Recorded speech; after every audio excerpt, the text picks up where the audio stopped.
Xumeak, zer gertatzen zaizue? Erraketa erori zait lakura. Erori ez, egaz joan da uretara. Bai. Tira, ez zaitezte kezkatu, umeak. Laku handiko munstroak aurkituko du erraketa eta itzuliko dizue. Monstruoa!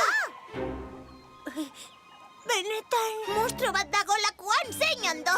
Ai, konta iguzu dena, Mirentxu. Monstro neska bada. Monstro mutila da. Ez. Monstro bat lakuan.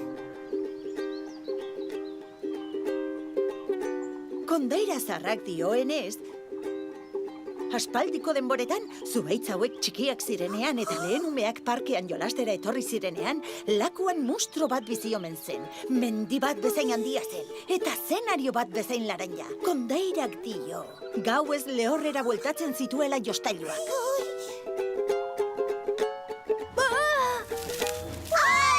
Kontuz, monstruoa!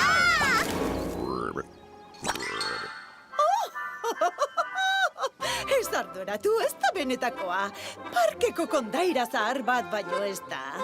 Tira, pako baten bila joango naiz zure erraketa arrantzatzeko.